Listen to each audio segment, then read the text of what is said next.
আসসালামু আলাইকুম ওয়ারহমতুল্লাহ। পরম করুণাময় আল্লাহ তাআলা কোনো বান্দাকে যখন ধ্বংসের হাত থেকে বাঁচাতে চান তখন তাকে বিশেষ কিছু সংকেত প্রদান করেন। এই সংকেতগুলো বোঝা প্রতিটি মুমিনের জন্য অপরিহার্য।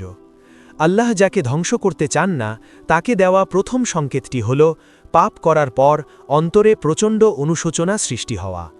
যখন আপনি কোনো ভুল করবেন এবং আপনার মনে হবে যে আপনি বড় কোনো অপরাধ করে ফেলেছেন, তখনই বুঝবেন আল্লাহ আপনাকে ফিরে আসার সুযোগ দিচ্ছেন।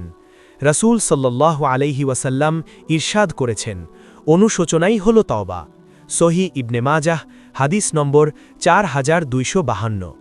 দ্বিতীয় সংকেতটি হল বিপদ আপদের মাধ্যমে তাকে আল্লাহর দিকে ধাবিত করা।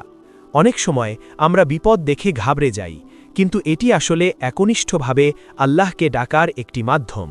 আল্লাহ যাকে কল্যাণ দান করতে চান তাকে তিনি দুঃখ কষ্টের মাধ্যমে পরীক্ষা করেন।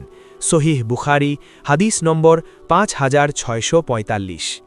তৃতীয় সংকেতটি হল ইবাদতের প্রতি আগ্রহ বেড়ে যাওয়া।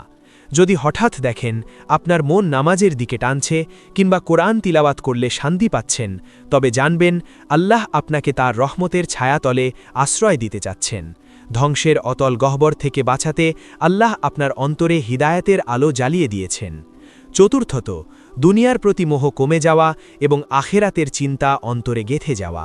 এই সংকেতগুলো যদি আপনার জীবনে প্রকাশ পায় তবে কালক্ষেপণ না করে আল্লাহর কাছে তওবা করুন। এই দোয়াটি নিয়মিত পাঠ করুন। রব্বানা যালামনা আনফুসানা ওয়া ইল্লাম তাগফির লানা ওয়া তারহামনা লানাকুনান্না মিনাল খাসিরিন। হে আল্লাহ, আমাদের সবাইকে আপনার রহমতের চাদরে আবৃত করে নিন এবং ধ্বংসের হাত থেকে রক্ষা করুন। আমিন।